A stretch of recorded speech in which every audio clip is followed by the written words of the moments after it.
So we are in Deuteronomy 22. Deuteronomy, as you know, is a collection of sermons, and of course it is law. I was just thinking about this as we were singing, and if we were to sit down, I don't know if you ever sat down and taken one of the laws of British Columbia or some other place and actually read through them. Like when we were setting the church up, I read a good bit of the Societies Act to find out how we were supposed to do things. When I was in real estate, I would read various acts about that governed the way real estate worked in the province. And I will tell you, it is not exciting reading. I don't know if you've ever read a legal piece of law like that. It is like, it's really good to go to sleep by. It's really good. So in Deuteronomy, and Leviticus and a good bit of Exodus and part of Numbers, this is the characteristic of this kind of literature. So there are things here and the other thing about law is when you see it on a page, you see it in black and white. It seems very black and white. But it is, this is not in the notes. This is something that I recall reading about a lot of the Hebrew law that is in Deuteronomy and Leviticus and so forth, is that it is sort of written as basically case law. So they're writing examples. So if this happens, you do this. If this happens, you do this. Now, invariably, something else happens that's somewhat related to one of these things. And so the judges and the leaders of the nation would have to think about what God had said. What did God mean? How would they apply this? How would they make a good, righteous, godly judgment in light of what God has said, the examples God has given, and how this particular situation, whatever it might be, fits or doesn't quite fit with the same things that God said in His law. So that's one of the things we have to keep in mind. I do think it is kind of discouraging when we read this material. It's the kind of thing, or it can be because, it just seems often so very, very hard and fast. And so we have to recognize that this is the kind of literature it is. Now, this first bit of this chapter is very hard to understand. I have in my Bible, I have a heading at the beginning of the chapter called Sundry Laws. And then laws on morality start at verse 13. So my title is very brilliant in reflecting that. A miscellany and morality is what I put. A miscellany and morality. Now, as I go through this first 12 verses, it's kind of interesting how the commentaries try to deal with it. And I also wanted to point out, if you have a paragraph Bible, you're going to notice especially from verse 5 through verse 12, there are 7 different paragraphs in those verses. Like sometimes one verse is one paragraph. And it's like, here's one law, here's another law. Sometimes the next law is sort of related to the previous one. Sometimes it's like, where did that come from? Why is that one here? So it's a little bit confusing. You work your way through the commentaries, and they try to create sort of a logical order to these things. And I found that very dissatisfying. Like some of them, and they also, by the way, a lot of them will break it down. They'll go verses 1 through 8, and then they move verse 9 through 12 and somehow connect it to the rest of the chapter as reflecting the same thing. But for the life of me, I cannot see how they get that. And so I was very glad to find this comment in Kyle and Delitzsch in their commentary. I put it in your notes there, and I want to read that to you before we read the chapter, or read the first 12 verses. Going deeper and deeper into the manifold relations of the national life, Moses first of all explains in verses 1 through 12 the attitude of an Israelite On the one hand, towards a neighbor, and on the other hand, towards the natural classification and arrangement of things, and shows how love should rule in the midst of all these relations. The different relations brought under consideration are selected rather by way of examples, and therefore follow one another without any link of connection, for the purpose of exhibiting the truth in certain concrete cases, and showing how the covenant people were to hold all the arrangement of God sacred, whether in nature or in social life. And I thought that was a pretty good way of stating it. It's also saying something like what I just said about this case law example of what the Lord is revealing here in a lot of the books of the law of the Old Testament. So it's not always following like some of the other chapters were following a logical pattern. They're talking about this particular part of the law, and then they'll say, well, but in this other case, they'll go a different way. And actually the rest of the chapter, from verse 13 on, is all pretty well talking about laws of morality, marriage relations, what happens if somebody abuses a woman, and so forth. There's lots of different things, but it's all related. You can see how they're all tied in. They're one in this situation, this is God's will. In this other situation, similar but slightly different, this is God's will. So we have that in the rest of the chapter, but in these 12 verses, they don't seem connected, but they are connected in the sense that God expects people to keep His order in very many different areas of life. All right, so what I want to do is read verses 1 through 12.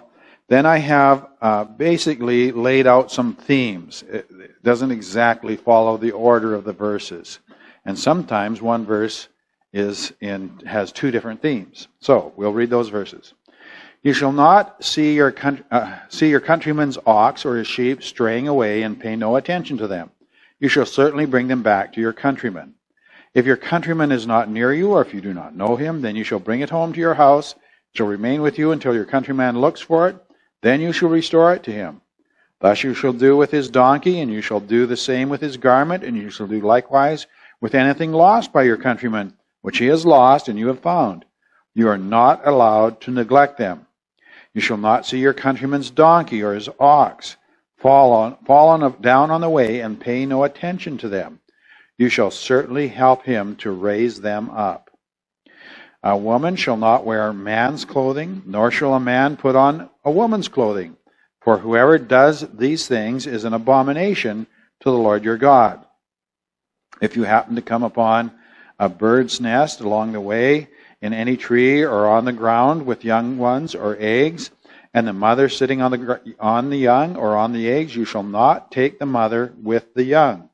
You shall certainly let the mother go, but the young you may take for yourself, in order that it may be well with you, that you may prolong your days. When you build a new house, you shall make a parapet for your roof, so that you will not bring blood guilt on your house if anyone falls from it. You shall not sow your vineyard with two kinds of seed, or all the produce of the seed which you have sown, and the increase of the vineyard will become defiled.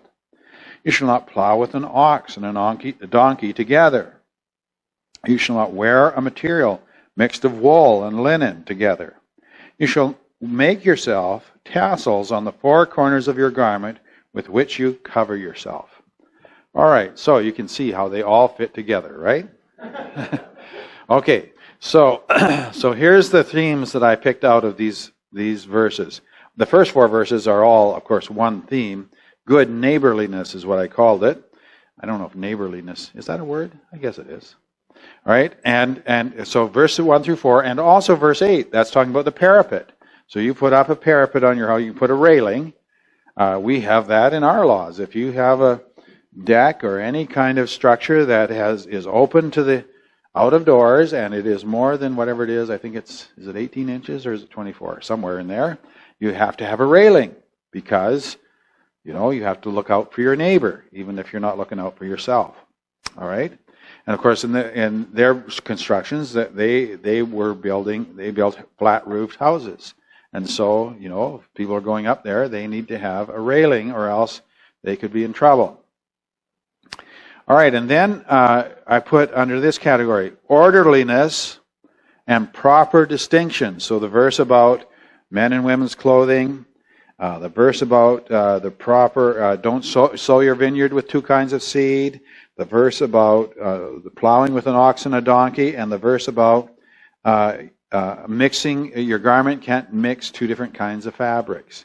So orderliness and proper distinctions. Now I will mention that many other commentaries here will want to try to figure out if this was related to some kind of pagan practice. Maybe it is, maybe it isn't. That's probably more than we can discern from the actual text itself. And so I'm not going to absolutely say, maybe it is, like I say, maybe it is, but the big thing is that God is saying to Israel, there's certain orders of appropriateness of things, all right? So orderliness and proper distinctions. I've got a couple of notes on this that we'll talk about in just a moment. And then good husbandry. So is what I called verse 6 and 7 about the birds, and then again verse 10 about plowing with the ox and the donkey. So that's, there's certain ways of taking care of the resources that God has given you in the land. The idea behind the preserving the mother bird while you're preying on her nest is so that she'll make you another nest and bring you some more next year. All right, so that's the idea. And but there are principles here that you can learn and think about what God's will is in terms of ethics about life and what God values and how God looks at things. It informs us in other ways as well. There are things that people can apply this to that aren't related to birds and chicks and eggs or anything. It's just life. There are some principles here, ethical principles. All right, and then the last one, the tassels. I called this good conscience before God. There is another, I should have written it down. There is another passage, I think in Leviticus or somewhere, where it talks more about the tassels. And these were things that they were to put on the end of their garments, and it would serve as a reminder. It would be distinctive dress for them, but it would be a reminder of their duty to pray to God and to have a close personal spiritual walk with God. Even today, Orthodox Jews will wear a garment with tassels that dangle down, and that I'm not sure if there is some kind of prayer ritual that they associate with the tassels. I don't know if anybody knows that or not, but that is the purpose of them. It's to remind them to be in prayer, have a relationship with God. All right, so that's from the other passage, which I didn't write the cross-reference down. Maybe it's in the notes there. I'm not sure. Verse 12. Okay, Numbers 15. So you might want to jot that down in your notes, and you can look that one up later. All right, so those are the themes. I chose out a few quotes from the commentaries on this just to enlighten us a little bit more about these points. And then what I want to do after that is just see if there's any questions you might have, which I may or may not be able to answer. Okay? So on verse 4, and that is the one about the countryman's donkey or his ox fallen down in the way. So this one comes from Eugene Merrill. He says, love for one's neighbor alone should dictate that the fallen creature be assisted. But in the context here, the focus is on the animal's well-being. If allowed to remain in that condition, it could well have suffered loss of life. There is a sense in which this is sort of natural, that people instinctively, most people instinctively want to see an animal well treated. I can remember one time we were driving in my dad's hometown. We were actually visiting our grandma, driving down the street, and Dad saw some kids beating a dog or doing something to a dog in the park. He stopped the car, jumped out, and yelled at him, made him stop. Do you remember that one, Maureen? You don't remember this. Okay, so you were probably just very little. We'll give you that excuse. And you look at situations where you have, for example, a beached whale, okay? still living. And people will gather around, they'll pour water on it, they'll do everything they can to try to save the whale. I remember having a conversation with a friend of mine about this, and I said, well, who cares? The whale's going to die anyway. Just let him die. And he's going, what? What can you believe? I said, what that shows, I said, there is a sanctity to life. I mean, this is what we instinctively know this, except if it's a baby in the womb. And he goes, oh, he wasn't a believer, right? So it's like, oh, well, let's change the subject.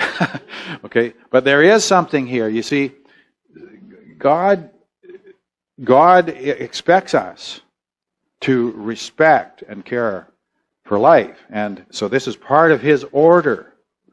Okay, good order. All right, so let's go on to verse 5. This is the one about the dress. I found this comment quite interesting, and you'll see why, I think, as we get into it. The divine distinction of the sexes, which was kept sacred in civil life by the clothing peculiar to each sex, was to be not less but even more sacredly observed. And so they highlight, here's the quotation of the verse, and it puts, therefore shall not be man's things upon woman, and a man shall not put on a woman's clothes. The Hebrew word there that translates as clothes does not signify clothing merely, nor arms only. Apparently that's another meaning for this word. But it includes every kind of domestic and other utensils. And it gives a couple of references. The immediate design of this prohibition was not to prevent licentiousness or to oppose idolatrous practices. And he cites another commentator who proves this. But to maintain the sanctity of that distinction of the sexes which was established by the creation of man and woman, and in relation to which Israel was not to sin.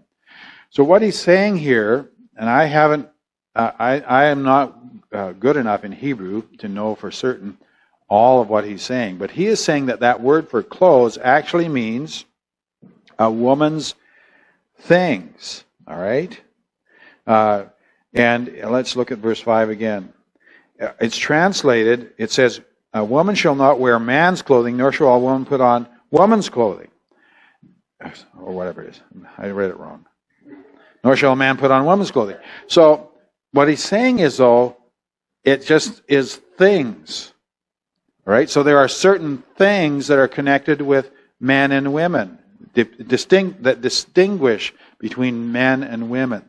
The things that men do, the things that women do. And so he's extending it even further than what our translators do in this verse. But even if we limit it just to clothing, the point is God expects us to maintain the distinction between the sexes. This is very much a principle of God's Word. And we were dealing with that a little bit in the discussion about head coverings on Sunday. The other thing, but the thing that's important about this, in our society, we live right now in a very nihilistic society. I've been talking about that recently when we were talking about some other things. And nihilism is the philosophy that the whole system is corrupt, let's destroy everything. Nothing matters. And so when we see, they're attacking every aspect of history. You go back into history and they're tearing down statues of people they don't like. And look, there isn't one person that has a statue put up for him that you can't find something wrong in their lives. There isn't one. But a society that starts feeding on itself and destroying the past and destroying the institutions, destroying the institution of marriage, destroying, even as we hear so much in the news, the distinction between man and woman. There's however many genders in the world, I don't know how many there are. I read in one place 76 different supposed gender options, and it's just total insanity. But this is this destructive spirit where Satan is trying to drive men mad, I believe, and to turn them into chaos. And it's a real. But so that's what this verse is addressing. All right. So maintaining that distinction. That's absolutely, I think, a very important point. Then the next one on verses 9 through 11.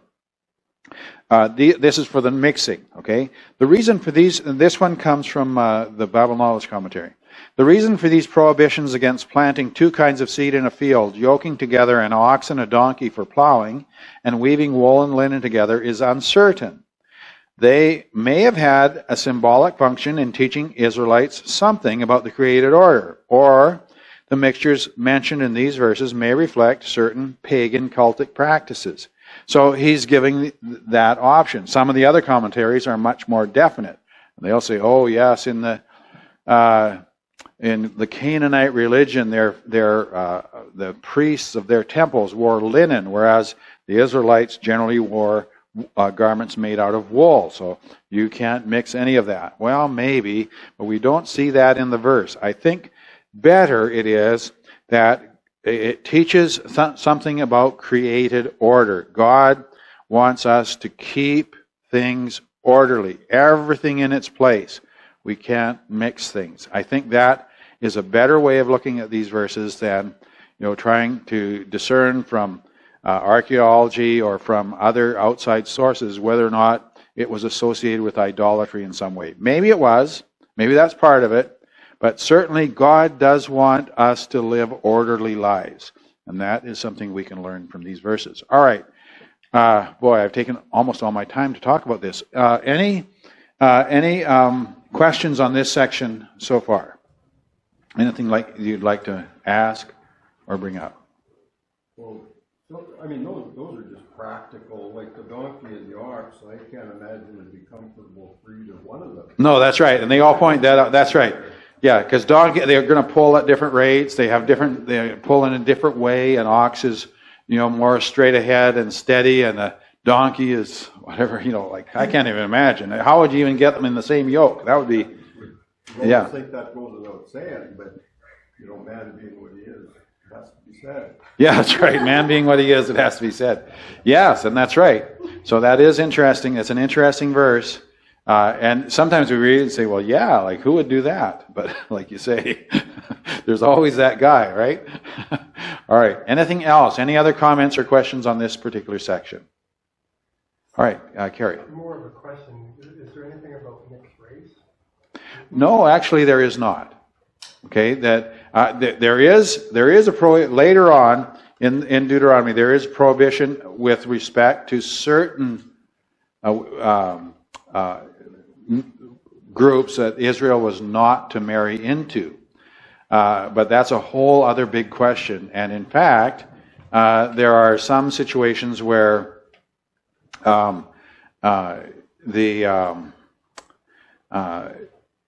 example, Ruth. The Moabites were not allowed to, I think for however many generations, I forget what it was, they were not allowed to enter into the nation, but Ruth was allowed in.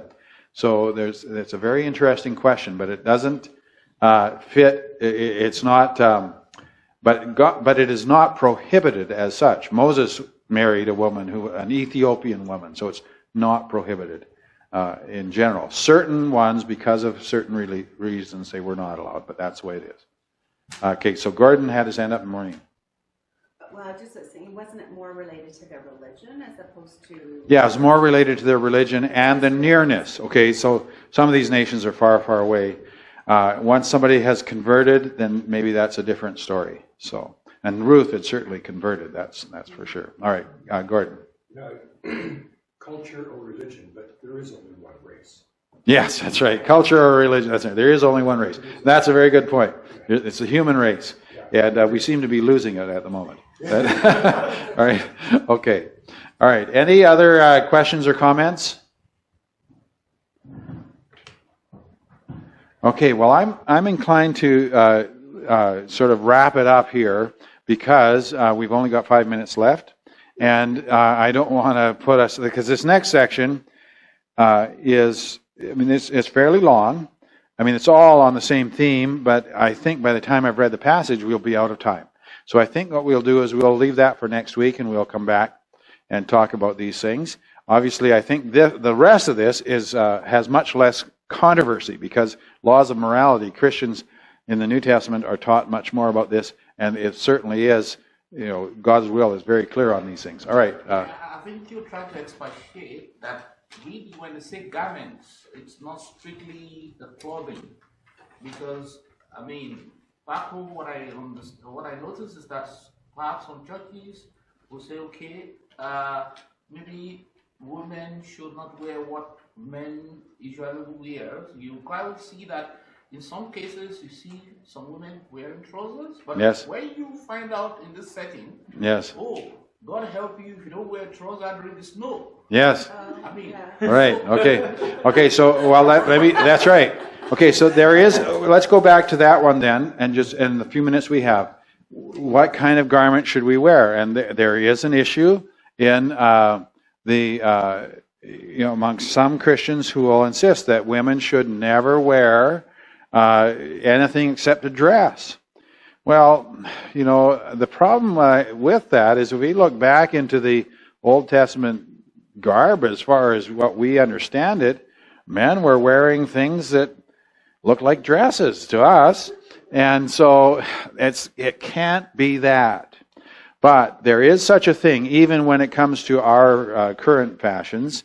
There are men's garments are cut specifically for the form of a woman or the form of a man, even if they are very similar in many respects. And it is so for obviously these very extreme transvestites, as and the drag queens and things like this they're going to an extreme on this. But even in terms of the way we dress, the basic idea is that a woman, I think, as we look through the scriptures, I think a woman should appear to be a woman, and a man should appear to be a man. You shouldn't cause confusion. You should do everything you can to display your public, face, or your display should be to be what you are. All right, be what God made you to be, and rejoice in that, and don't cause confusion. It's you could say, well, for example, when you have a little baby, who can tell you got this little baby? You can dress that little baby all in pink, and everybody will say, "What a pretty little girl." Or dress the baby all in blue, or something, or suspenders and lumberjack outfit, or something. What a little boy!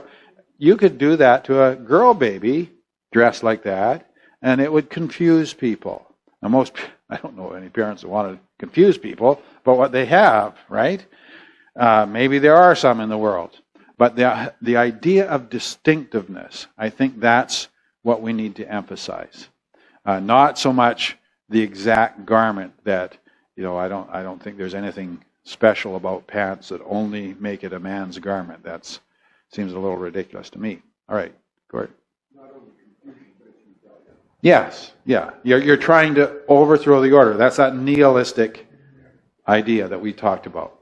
And it is, it's really, I think it's becoming more and more of a problem these days, this nihilism, attacking order. It is what is behind all of this just seemingly mad behavior in the press and in our world today. It's really a real problem. So, and something we need to, it's not that we need to get up and get in people's face and fight with them about it, but for our own positions, the way we live, we want to be clear about who we are. I'm a man serving God, or I'm a woman serving God. That's what we should be. And then the other areas of life as well. All right, well, I think we've pretty well filled up our time. So let's just have a word of prayer and we'll close for tonight. Our Father, I pray that you'll guide us as we think about these passages. And Lord, some of these things that we read seem quite far distant from us, but they do teach us some principles that we can order our lives even in the 21st century from. So Lord, I pray that you'll help us to be thoughtful about your word as we think about what it's teaching us, the overall themes, and what you are trying to say, that we would reflect your will in everything about our lives. We pray these things in Jesus' name. Amen.